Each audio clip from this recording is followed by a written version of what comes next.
এই বইটির লেখক অর্থাৎ নাম করা কবির ছিল অনেকগুলি শত্রু। একদিন তার প্রাণের শত্রু তাকে ঘিরে ফেলেছে মরুভূমির ভেতরে, বলছে তারা দুজন ছিল সংখ্যায়, বলল যে তোমাকে আমরা হত্যা করব। ইমরাউল কায়েস যখন দেখলো যে এদের হাত থেকে বাঁচার কোনো পথ নাই, তখন সে বলল, দেখো তোমরা তো আমাকে মারবে, কিন্তু একটা কথা আমি তোমাদেরকে বলি, আমাকে মারার পরে আমার দুটো মেয়ে আছে, মেয়ে দুটিকে একটি খবর পৌঁছে দেবে। কি খবর?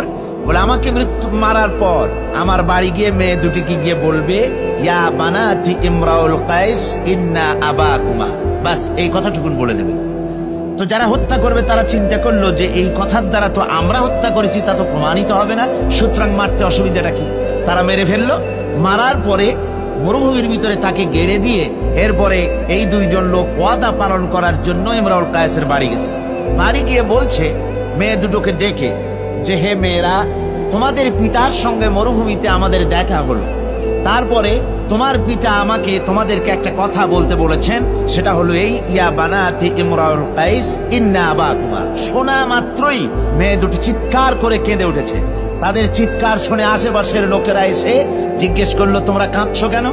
কয় যে এই দুটি লোক আমার পিতাকে হত্যা করেছে। কয় কি করে বুঝলে?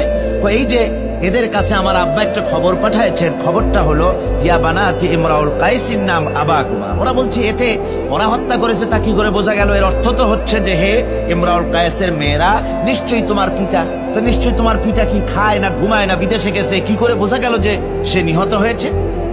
মেয়ে দুটি বলছে, দেখো আমার পিতা যে কবিতার পংক্তি বলেছেন এর দ্বিতীয় লাইন আমরা জানি কি হবে, ইয়া বানাতি ইমরাউল কায়েস ইন্না আবাকুমা। এর দ্বিতীয় লাইন হবে কাদ কুতিলা ওয়া কাতিলুহু লাদাকুমা। এর দ্বিতীয় লাইন হবে নিশ্চয়ই তোমার পিতা নিহত আর হত্যাকারীরা দুজনই তোমাদের সম্মুখে উপস্থিত। এখন আপনারা চিন্তা করেন যে মহিলারা পর্যন্ত সেই যুগে কতখানি বুদ্ধিমতী, কতখানি তারা বুৎপত্তি সম্পন্না ছিল সেই যুগের মহিলারা পর্যন্ত, পুরুষ তো দূরের কথা।